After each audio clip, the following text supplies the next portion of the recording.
Durablement Vôtre, l'entretien quotidien avec des femmes et des hommes de Lorraine et d'ailleurs, engagés dans une démarche de développement durable dans la sphère écologique, économique ou sociale.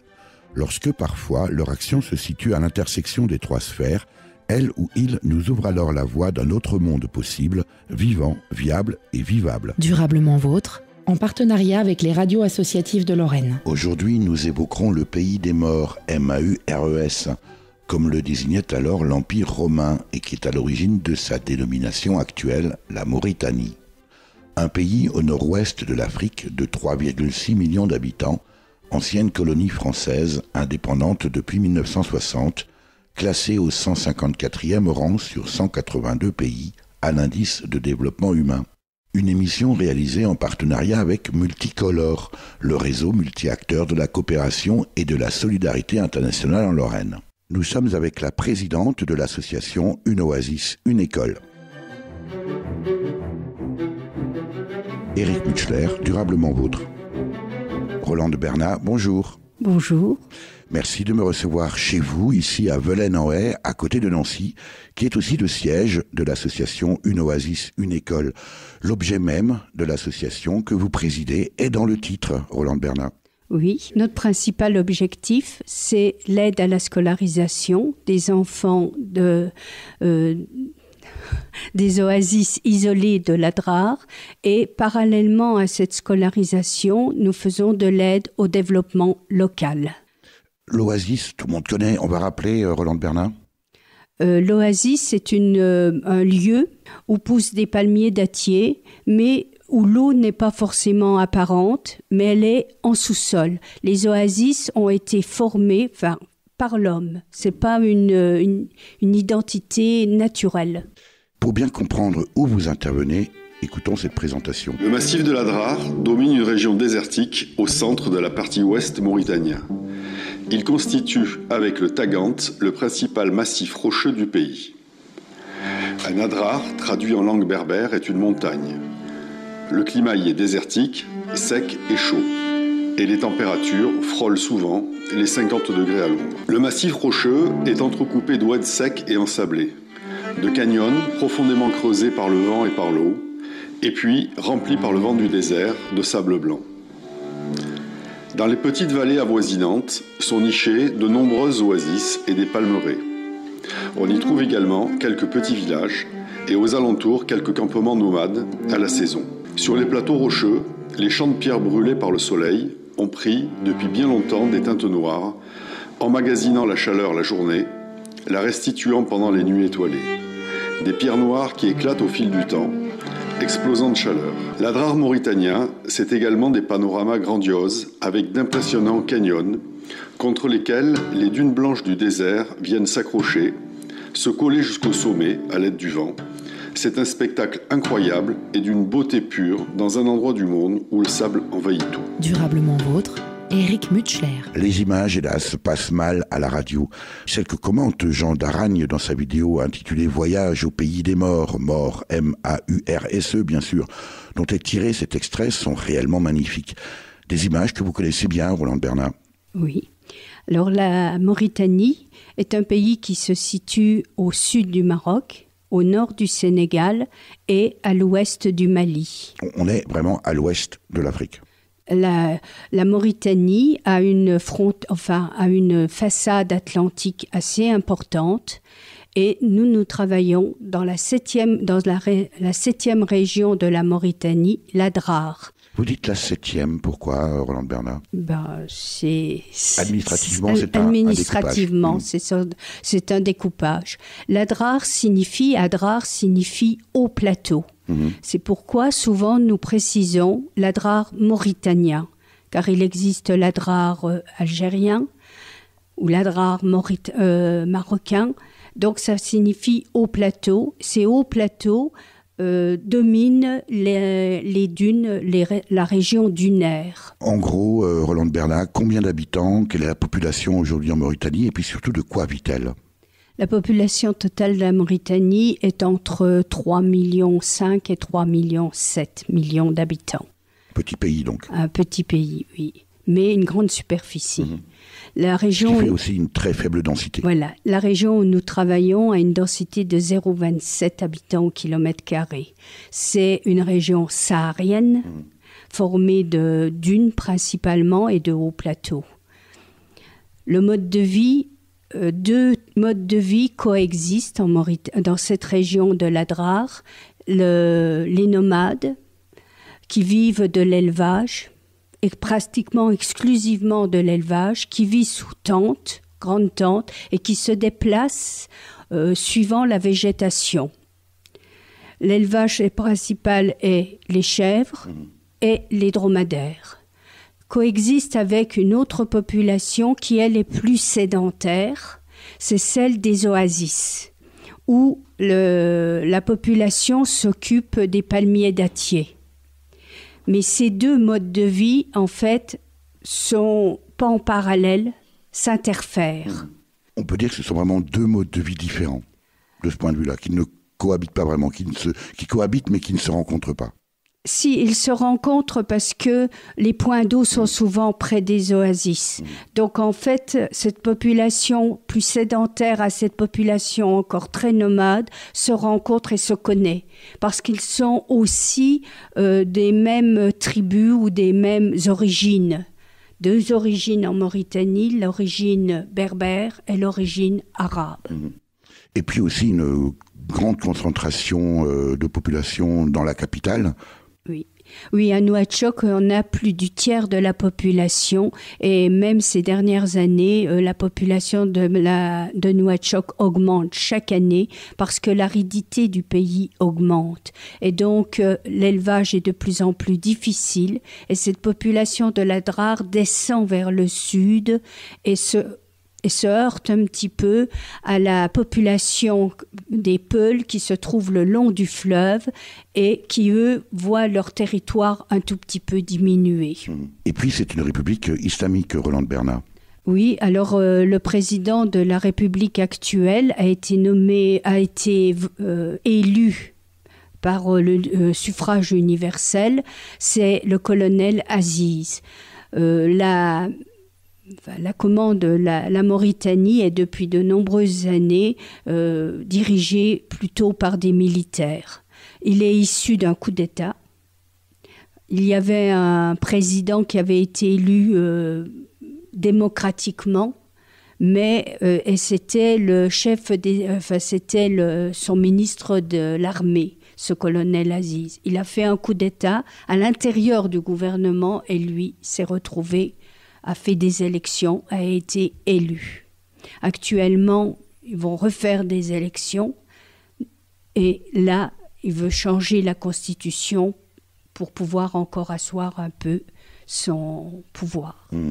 Je pense qu'on a bien compris la situation, Rolande Bernat. L'Adrar, la région dans laquelle vous intervenez, on peut en savoir un peu plus sur le mode de vie, l'habitat.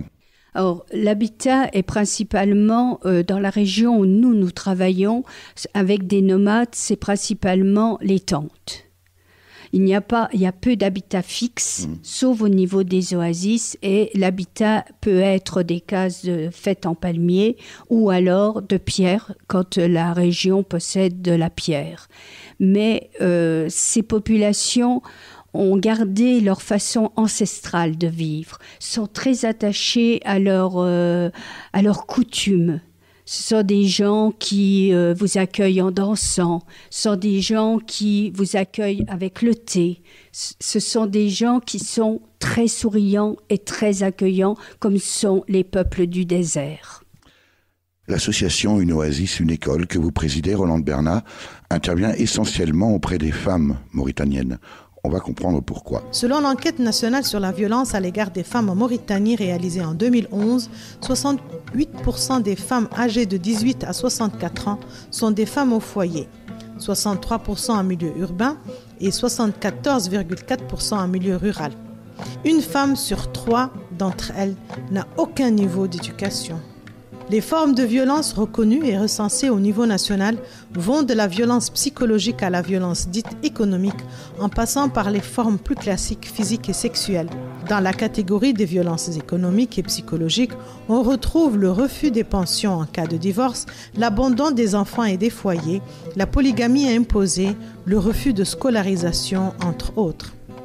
Malgré cet état de fait, la sociologue Neya Menthali, qui travaille depuis plus d'une dizaine d'années sur la problématique genre, reste assez optimiste, même si elle pense qu'il y a encore beaucoup d'efforts à fournir. Durablement vôtre, Éric Mutschler. C'était un extrait du documentaire intitulé « Femmes de Mauritanie, portrait croisé » réalisé par Memouna Salek et diffusé sur Sahel TV en mars 2016. Le statut des Mauritaniennes, encore aujourd'hui, n'est guère enviable, Rolande Bernat. Alors, en effet, on peut penser que lié aux coutumes et lié à la religion, les femmes sont soumises, entre guillemets. Cependant, dans le désert de l'Adrar, les femmes ont une certaine liberté parce que les hommes sont nomades et partent encore très souvent. Donc ces femmes, elles restent dans les tentes avec les enfants et c'est elles qui élèvent les enfants et c'est avec elles que nous travaillons beaucoup. Alors précisément, votre travail, Rolande Bernat, quand je dis votre travail, c'est un travail purement bénévole avec les membres de votre association Une Oasis, une école. Votre principal objectif, c'est la construction d'écoles. Oui. Alors nous avons, la scolarisation n'est pas obligatoire en Mauritanie. Et dans cette région, dans cette région où il y a beaucoup de nomades, la scolarité n'existait pas ou très peu. Et donc c'est suite à ce constat que nous avons essayé d'aider ces populations grâce à une association mauritanienne, Wawa Madressa, dont le président est Mohamed Barka, qui lui est sur le terrain et qui lui choisit les endroits où la nécessité d'une école est criante. La scolarisation des enfants en Mauritanie était surtout le privilège des classes aisées et des villes. Ces habitants ne savent ni lire ni écrire. De très nombreux analphabètes se trouvent dans cette région-là, plus de 74%. Et ces hommes et ces femmes adultes voient aussi cette jeunesse qui ne sait ni lire ni écrire. Et c'est leur volonté d'ouvrir un petit peu, d'évoluer, d'aller de l'avant qui a fait qu'ils ont demandé, que ces petites populations ont demandé notre aide. Nous avons, devant ce constat, nous avons accédé à leur demande en créant des petites écoles d'une classe, 2 classes, 3 classes, mais sous le couvert de l'État mauritanien qui donne le terrain ou qui achète le terrain et qui nomme et qui paie les instituteurs. Ils sont mauritaniens et dans la scolarisation, nous avons la particularité, c'est qu'en 3e année d'école primaire, eh bien, ils apprennent le français. Nous avons tenu, nous, et nous sommes très vigilants sur le fait que filles et garçons soient scolarisés, ce qui n'était pas tout à fait dans la tradition. Vous dites, Rolande Bernat, l'apprentissage du français parce que la Mauritanie a été colonie française jusqu'en 1960. Oui, et il y a eu une époque où le français était peut-être un peu délaissé, mais maintenant, c'est un pays qui est quand même très francophone, et dans leur structure, et aussi dans les relations. Le choix de travailler sur la construction de ces écoles, Rolande Bernat, répond à un objectif particulier pour vous ? Oui, bien sûr. D'abord, je suis enseignante, anciennement enseignante. Et puis, j'ai été émue par ces enfants qui n'avaient pas d'école, qui étaient là comme nous regardant, nous, les touristes, un petit peu, nous regardant comme ça, avec étonnement. Et ces enfants que l'on scolarise à partir de 6 ans n'ont jamais vu de livre, n'ont jamais vu de crayon, n'ont pas d'image non plus, parce que c'est une région où il n'y a pas de télévision, pas d'électricité, parfois pas de piste. C'est que on doit y aller qu'à pied, il faut y aller à pied, loin des villes. Et pour ces enfants-là, ils ont quand même une curiosité naturelle. Et ils ont aussi une vivacité. Ils sont très inventifs. Et c'est ce qui m'a touchée. Et c'est la raison pour laquelle je pense qu'un pays ne peut évoluer ou ne peut être fier que s'il y a des écoles. C'est l'ouverture sur le monde. En même temps, on pourrait s'attendre à ce que vous disiez, bien sûr, le soutien de l'État mauritanien, mais on devrait pouvoir s'attendre à ce que ce soit la vocation exclusive de l'État mauritanien, en tout cas, non? Oui, bien sûr. Mais on connaît la pauvreté de ces gens. On connaît aussi l'état du monde. Et on sait que, quel que soit le pays, les bénévoles y font un travail essentiel. Rolande Bernat, je vais vous laisser annoncer la pause musicale que vous avez choisie. Alors, cette pause musicale, elle est issue du Festival de l'Imaginaire en 2011 à la Maison des Cultures du Monde. L'extrait s'appelle Kuban Mint Eli Wa Rakan. C'est une femme qui chante.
Durablement vôtre, Éric Mutschler. Vous savez ce que dit ce chant, Rolande Bernat? Alors, c'est une musique plutôt moderne, qui représente plutôt la jeunesse que la tradition de la région où nous vivons, que la tradition des griots. C'est peut-être l'expression future de ce pays. Il y a un lien direct entre scolarité et aide locale, Rolande Bernat. Oui, nous nous sommes aperçus que si nous scolarisions les enfants sans tenir compte du milieu dans lequel ils vivaient, bien cette scolarité n'était pas possible. C'est-à-dire la première école que nous avons construite est dans une oasis très très isolée. Et s'il n'y avait pas d'eau, si nous ne mettions pas en place un jardin, par exemple, eh bien, ces femmes ne pouvaient pas rester là, ne pouvaient pas scolariser les enfants. Parce que pour les scolariser, il faut qu'ils aient à manger, il faut aussi que l'eau ne soit pas très loin, car ce sont la corvée des garçons. Souvent, très tôt le matin, ils partent avec les ânes, ils font 10 kilomètres pour trouver de l'eau et ils reviennent. Dans ces conditions-là, il n'y a plus de temps pour la scolarité. Et les filles, les familles sont nombreuses, les filles restent beaucoup sous la tente avec la maman pour aider, gardent aussi les chèvres et font aussi le repas ou le thé. Et donc, si nous voulions scolariser toutes ces filles et ces garçons, de façon durable et de façon régulière, il nous fallait mettre en place une aide locale. Et ce sont les coopératives de femmes qui nous ont donné ces idées. Elles nous ont demandé, par exemple, de construire un jardin, enfin de réaliser des jardins maraîchers, de construire un puits, d'irriguer le jardin maraîcher. Et elles planteraient des carottes, des navets, des betteraves rouges. Et du coup, elles pourraient avoir d'abord une occupation et deuxièmement, elles pourraient subvenir à la nourriture des enfants. Et aussi, si le rendement est correct, vendre un tout petit peu et avoir un petit revenu. Rolande Bernat, toute proportion gardée évidemment, mais vous qui étiez enseignante, on sait bien aussi qu'en France, les grandes vacances finalement sont liées là aussi au travail des champs au moment de l'école obligatoire à la fin du 19e. Oui, évidemment. Moi-même, j'ai pas eu beaucoup de vacances pendant les grandes vacances. Nous partions pas parce que nous avions le jardin, nous avions les champs, garder les vaches, etc. Là aussi, et même pour les femmes, c'est un regard différent. Une fois qu'elles peuvent faire quelque chose pour elles, elles-mêmes, qu'elles gèrent aussi. Parce que dans ce cas-là, ce que demandent les femmes, ce que nous pouvons aider, où nous pouvons aider les femmes, c'est leur gestion à elles. Et là, les hommes n'interviennent pas. C'est-à-dire développer.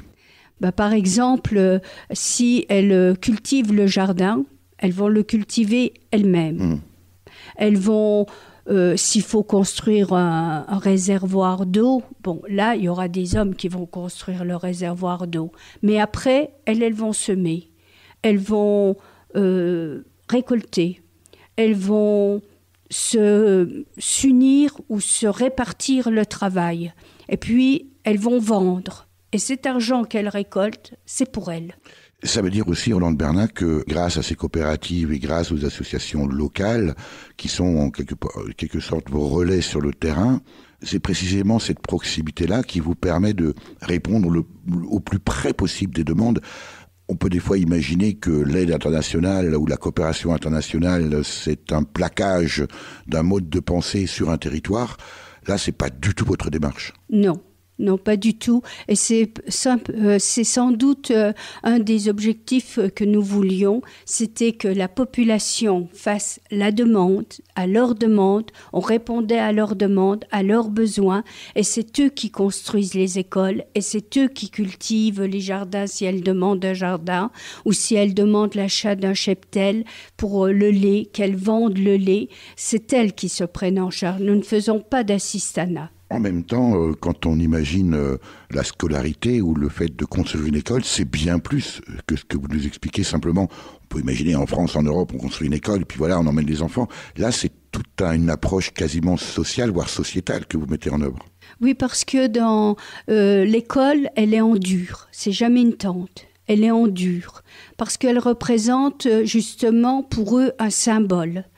Et l'école va être le centre de vie de ces nomades. Même s'ils vivent sous tente, ils vont se retrouver autour de l'école. Ils vont se retrouver autour du jardin ou autour de ce que nous mettons en place. Et quelque part, c'est vrai que peut-être on sédentarise un peu plus ces nomades, mais on ne peut pas faire abstraction de ce danger parce que la scolarité est absolument nécessaire. Comme dans beaucoup de pays africains, vous le disiez, Rolande Bernat, l'accès à l'eau est un enjeu majeur. Étendue du fleuve Sénégal aux confins du Sahara, la Mauritanie compte 3,5 millions d'habitants, dont 42% sont pauvres. Dans ce pays désertique, seul un Mauritanien sur 2 a accès à l'eau potable et 1 sur 4 dispose d'un accès à l'assainissement amélioré. Depuis un demi-siècle, la population augmente et se sédentarise. De nouvelles localités se créent le long des axes routiers. L'habitat est dispersé et il y a toujours plus de besoins en infrastructures d'eau potable. L'État mauritanien a fait de l'accès à l'eau et à l'assainissement une priorité. Dans la basse vallée du fleuve Sénégal, les populations s'approvisionnent en eau à partir de puits ou directement au fleuve. Les femmes et les enfants parcourent chaque jour plusieurs kilomètres pour atteindre une source et ramener au village une eau qui n'est pas potable et provoque des maladies. Avec la décentralisation, ce sont les communes qui disposent de la compétence eau potable et assainissement. Elles sont au plus près des populations et connaissent leur territoire. Mais leurs compétences techniques et les moyens humains et financiers à leur disposition sont souvent limités. Durablement vôtre, Éric Mutschler. Extrait d'une vidéo réalisée par Altermonde en 2014. Altermonde est un média citoyen qui, à travers une revue trimestrielle, 2 hors-séries par an, et le site internet altermonde.org s'intéresse aux problématiques internationales sous l'angle de la solidarité et de la citoyenneté, du développement durable des droits humains. On comprend bien l'engagement en Mauritanie de l'association Une Oasis, une école que vous présidez, Rolande Bernat. Dans l'aide locale, nous travaillons avec des coopératives de femmes.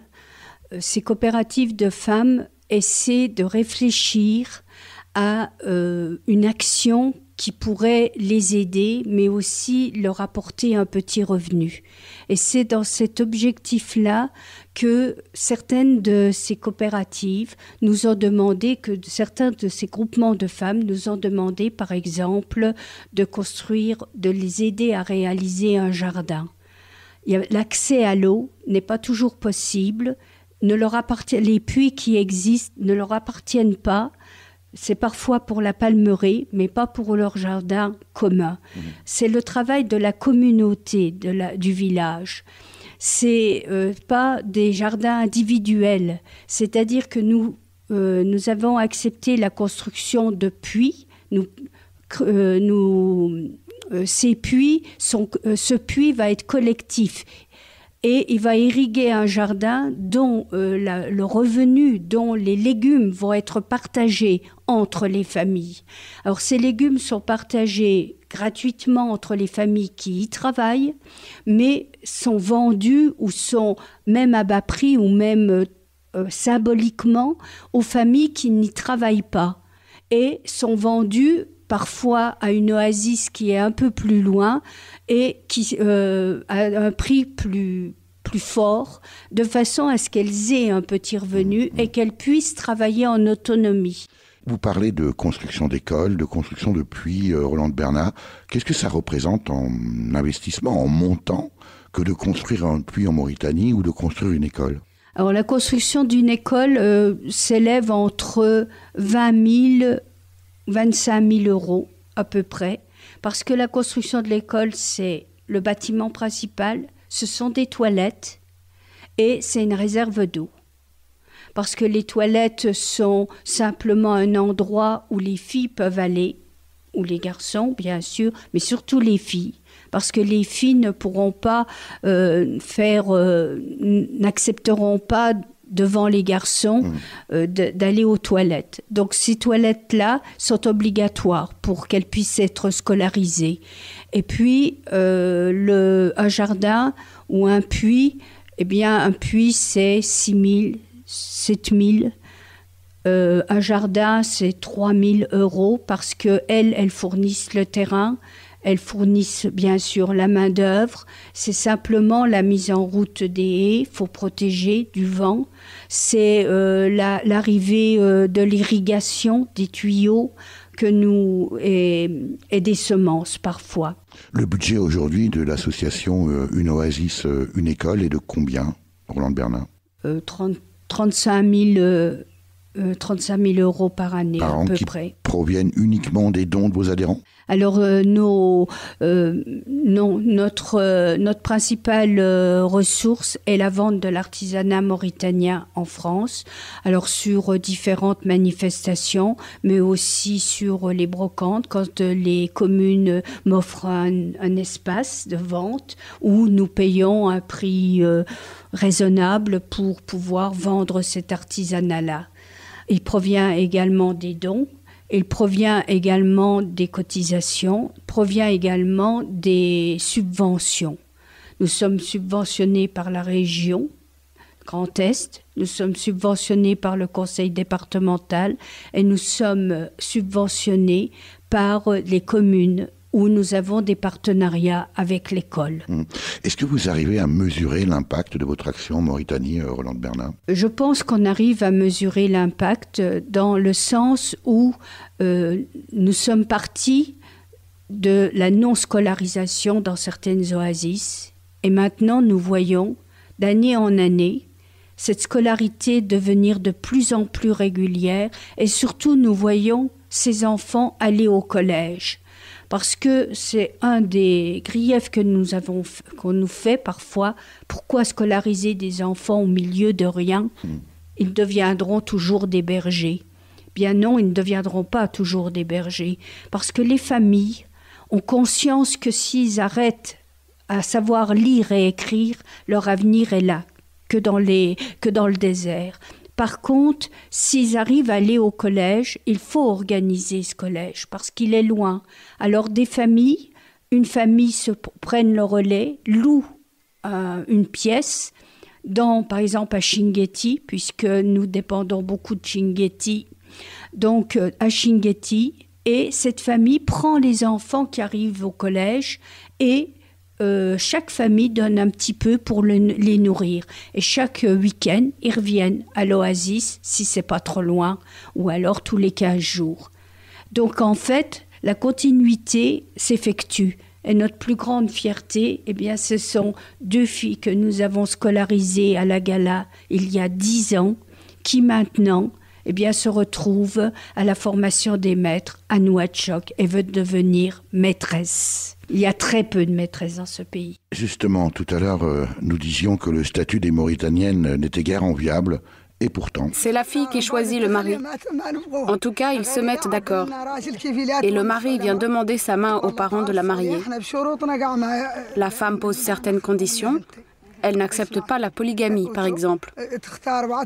Et si elle apprend qu'il est allé avec une autre femme, il y a rupture du contrat et c'est le divorce. C'est d'ailleurs une fierté pour les femmes de divorcer plusieurs fois. Moi-même, j'en suis à mon 4e mari. Ici, dans le quartier historique des Teinturières, on croise de petites entreprises familiales, toutes dirigées par des femmes. C'est grâce au travail que j'ai réussi dans la vie. On est teinturière de mère en fille et c'est nous qui ramenons de l'argent à la maison. J'ai pu nourrir mon foyer et élever mes enfants tout en travaillant.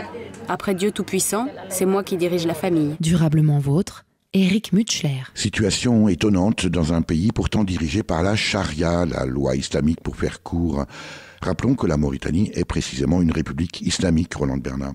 Oui, c'est un islam modéré. Donc les femmes ont quand même beaucoup de liberté, surtout sous les tentes, chez elles.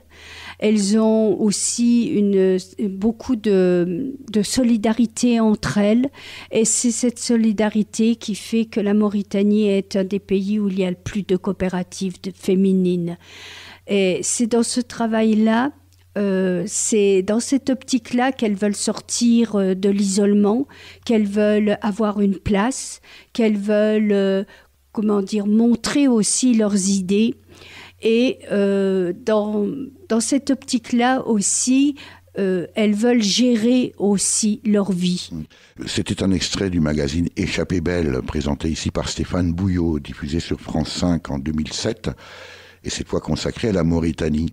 Rolande Bernat, c'est en même temps un pays qui apparaît plein de ressources finalement. Oui, je pense qu'il y a beaucoup d'espoir et que le travail justement avec les femmes nous ont montré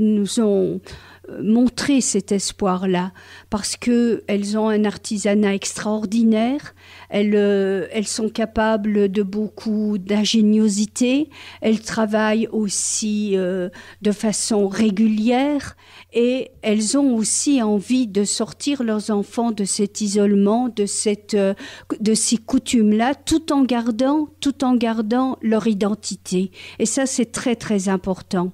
Par exemple, aucune femme en Mauritanie n'est habillée à la tradition à l'européenne. Elles ont leur tradition, elles veulent vivre dans leur tradition, mais elles veulent vivre aussi avec une certaine ouverture sur le monde. Et quand nous avons mis en place des échanges avec les écoles du Toulois, avec lesquelles nous travaillons, elles ont été partie prenante, et les instituteurs aussi, toute la population, parce que pour eux, c'est quelque chose d'important. Ils ne sont plus oubliés, ils ne sont plus isolés. Et puis, souvent, ils me disent, tu sais, c'est un petit peu notre télévision, quelque part. Parce que cet échange nous permet de faire connaître la Mauritanie en France, nous permet de montrer aussi que ce peuple, a des qualités, a a beaucoup de ressources, a beaucoup de ressources aussi humaines, a beaucoup de... Leur hospitalité a quelque chose d'extraordinaire. En même temps, en préparant cet entretien, Rolande Bernat, vous m'expliquiez que les Mauritaniens, les Mauritaniennes, peut-être davantage encore, ne prennent pas forcément le développement occidental comme une référence absolue. Non, je ne crois pas qu'elles nous envient. J'ai souvent cette impression qu'elles ne nous envient pas. Bien sûr, elles ont la curiosité, parce que je ne suis pas habillée comme elles, parce que je n'ai pas les mêmes cheveux, parce que je pars seule, par exemple. Une femme ne part jamais seule chez eux. Elles ont besoin de cette solidarité, je pense, que c'est dans leur gène, cette solidarité. Comme le nomadisme, c'est dans leur gène aussi, quelque part. Et leur liberté, parce qu'être nomade, c'est être libre. Et elles veulent rester libres, quelque part. Vous commencez à maintenant bien connaître ce pays, ou en tout cas la partie dans laquelle vous travaillez avec l'association Une Oasis, Une École, Rolande Bernat. Comment voyez-vous l'avenir de la Mauritanie à moyen et à long terme? Là, c'est un peu plus difficile parce que c'est un peu contrasté. Quelque part, il y a l'espoir, mais quelque part, il y a la pauvreté. Et puis, il y a le monde, peut-être aussi la représentation de l'islam. Et je pense que la scolarité, que la scolarité des enfants mènera ce pays à un développement, à une autre ouverture sur le monde. Là encore, je vais vous laisser annoncer votre choix musical, Rolande Bernat. Alors, nous avons choisi un extrait de Malouma, Habibi, Ya Baytou.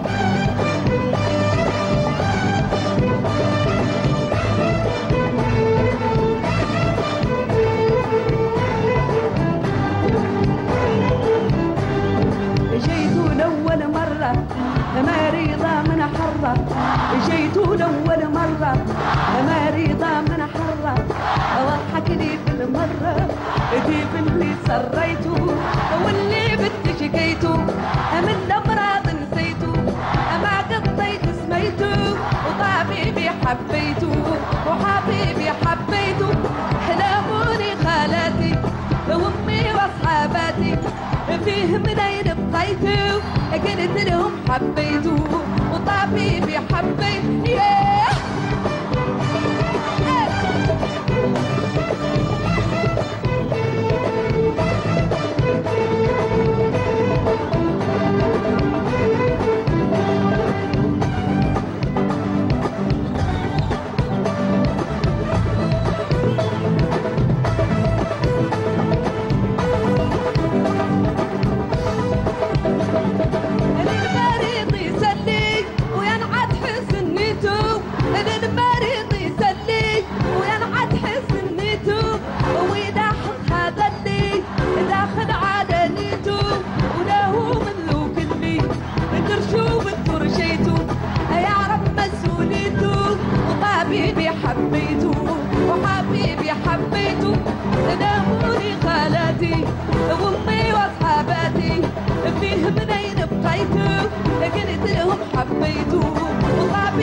Éric Mutchler, durablement vôtre. C'était la diva rebelle du désert, Malouma, de son nom complet, Malouma Mint Mokhtar Ould Medha.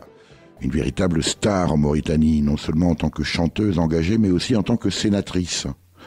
Elle incarne la nouvelle génération de femmes mauritaniennes, Rolande Bernat. Oui, sans doute.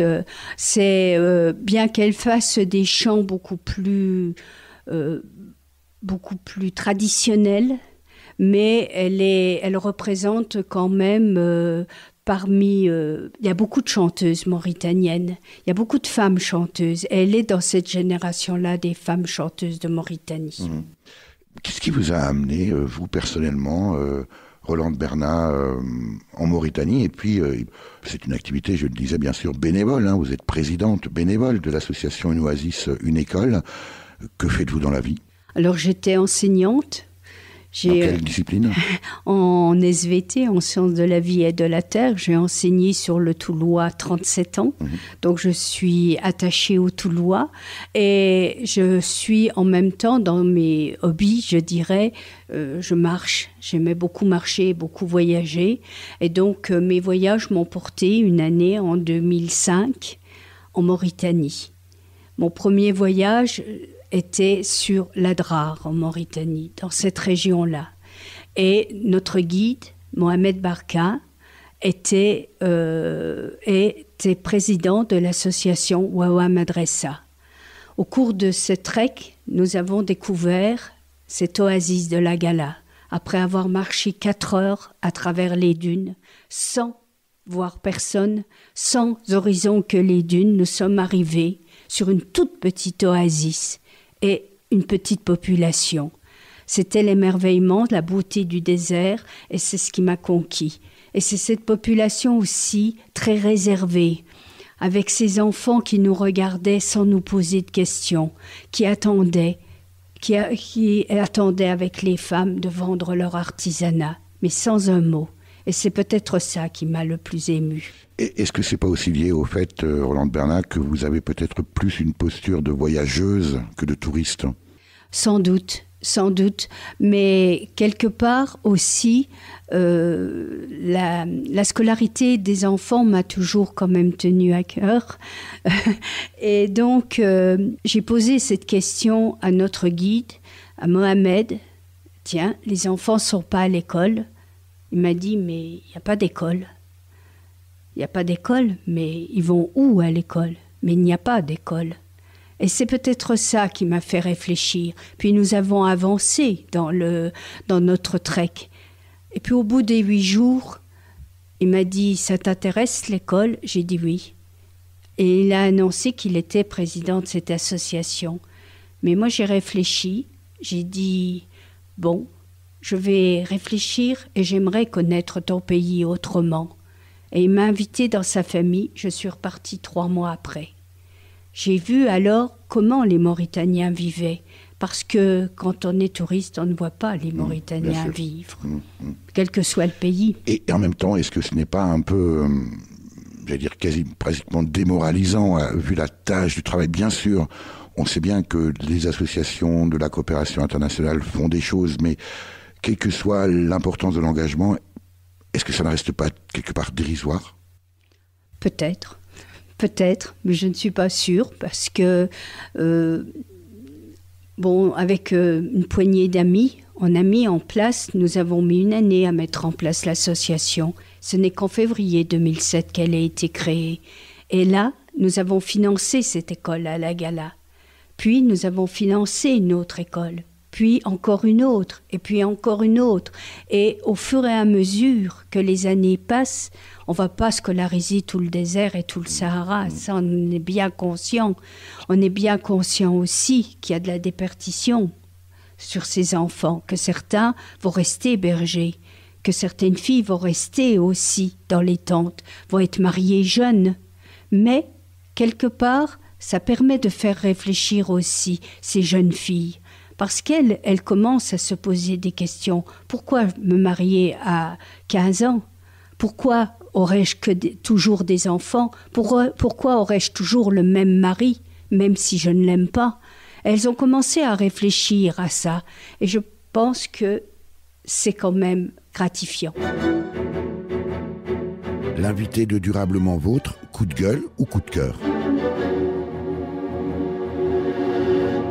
Rolande Bernat, présidente de l'association Une Oasis, Une École. C'est le moment de votre choix. On écoute. Je me permettrai de vous faire vivre une civilisation morte qui est restée antique, où chacun respecte l'autre et où chacun est resté lui-même. Tout ce monde nomade vit en parfaite harmonie et en parfait respect de l'autre, ce qui, malheureusement, dans ce monde, est une valeur qui se perd. Ici, les anciens, les jeunes respectent les anciens, et les anciens respectent les jeunes, et chacun est resté dans sa place sociale que lui est réservée la coutume maure. Cet extrait de la vidéo Voyage au pays des morts, déjà cité, pour illustrer votre coup de cœur, Rolande Bernat. Alors, mon coup de cœur, c'est de montrer l'important, enfin, c'est l'amour pour ce peuple, fier, réservé, mais aussi déterminé, et puis pour leur accueil aussi, pour ces échanges que nous avons eus au cours de ces 10 années d'existence. Chaque fois, il y a la reconnaissance, il y a aussi la demande, et d'année en année, chaque fois, il y a de nouveaux projets. On ne peut pas s'arrêter.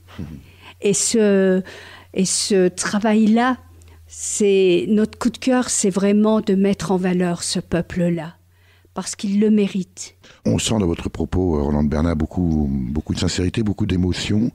En même temps, est-ce que vous ne craignez pas aussi pour ce peuple, à travers leur, appelons ça leur développement, pour lequel vous travaillez, est-ce qu'il n'y a pas aussi un risque de, j'allais dire, lamination culturelle ? Est-ce qu'on est dans cette logique de développement, donc d'occidentalisation ? Je ne pense pas, parce que le peuple avec lequel on travaille est très loin des villes. Et ce peuple est vraiment, comment dire, génétiquement nomade. Et c'est leur vie. C'est leur espoir de pouvoir rester là, au milieu des dunes, de pouvoir vivre de l'élevage, de pouvoir faire de petites choses pour que, justement, il y ait de l'espoir pour leurs enfants. Ça, je pense que, quelque part, ils sont très loin de la mondialisation. Très, très loin. Alors, à l'inverse, qu'est-ce que les Occidentaux ou les pays développés peuvent recevoir en retour de ces pays-là, ou de ce pays-là et de ce peuple-là en particulier, Rolande Bernat ? Peut-être la sagesse. La sagesse et puis aussi une certaine qualité de vie. C'est un peu paradoxal parce qu'ils n'ont rien. Ils n'ont rien, pas grand-chose. Tout ce qu'ils ont, ils l'ont sur eux. Mais ils ont dans leur cœur beaucoup de sagesse et aussi un certain regard très positif sur l'avenir. Bien sûr, il y a quand même de gros problèmes. Faut pas les négliger. Parce que l'eau devient rare, l'eau devient saumâtre, parce que l'aridité gagne du terrain, et puis parce que, quelque part, il n'y a plus beaucoup de travail, parce qu'il n'y a plus de touristes dans cette région-là. Et ça aussi, c'est l'espoir de demain. Les touristes, pour des raisons de sécurité ? Alors, il y a eu le ministère des Affaires étrangères qui a mis en zone rouge Chinguetti. Chinguetti, c'est la deuxième ville de l'Adrar. C'est celle des bibliothèques familiales où vous trouvez des manuscrits du XIe siècle. C'était une richesse culturelle énorme. Et tout d'un coup, il n'y a plus de touristes depuis 2009. Un pays qu'on dit dangereux. Moi, quand je parle de la Mauritanie, on me dit « mais vous n'y allez pas ». Mais si, j'y vais. Et j'y suis sereine. Bon, le terrorisme existe partout. Et depuis maintenant 15 jours, ont été remis en zone normale, entre guillemets, Ouadan et Chinguetti. Alors on espère que le tourisme reviendra. Parce que ce manque de tourisme, c'est pas le tourisme de masse, c'est le tourisme un peu de gens qui aiment la nature. C'était un tourisme, je dirais, de trek, précisément plus de voyageurs qu'on évoquait. De voyageurs, et ils se sont sentis vraiment abandonnés, parce qu'ils ont construit des auberges, ils ont accueilli ces touristes-là. Et puis, il n'y a plus rien eu. Alors, la ville de Chinguetti, de rieuse qu'elle était, que j'ai connue, pleine de vie, est devenue une ville triste, où tout est fermé. On dit souvent, on oppose souvent, ou on rétorque souvent aux associations qui travaillent dans l'humanitaire à l'international, Rolande Bernat, précisément le fait de s'investir ailleurs, comme s'il n'y avait pas assez à faire en France. Je pense que je vais peut-être être un petit peu dure dans ce que je vais dire. Voilà, moi je suis salariée, je fais partie de la classe moyenne, je paie beaucoup d'impôts et j'estime que ma coopération à l'État français est importante et donc je peux me faire plaisir aussi parce que les échanges que nous avons, c'est presque de l'amitié dans un pays qui en a besoin. Merci Rolande Bernat pour cet entretien. Merci à vous de vous être dérangé et de nous avoir conviés à cet entretien. C'était avec plaisir. Je rappelle que vous êtes la présidente de l'association Une Oasis, une école qui intervient depuis 10 ans en Mauritanie, que l'association est membre du réseau Multicolore et travaille en partenariat avec les écoles de Chaudenay, Pierre-Latrèche et Villers-le-Sec, les écoles de Toul, de Lay-Saint-Rémy et de Fougue. Pour en savoir plus, rendez-vous sur votre site internet à l'adresse www.une-oasis-école.fr où l'on trouvera également votre mail pour vous écrire, mais aussi pour vous rejoindre, participer à vos actions ou tout simplement faire un don. Pour écouter cet entretien et tous les précédents, rendez-vous sur la page de l'émission à l'adresse www.durablementvôtre.fr.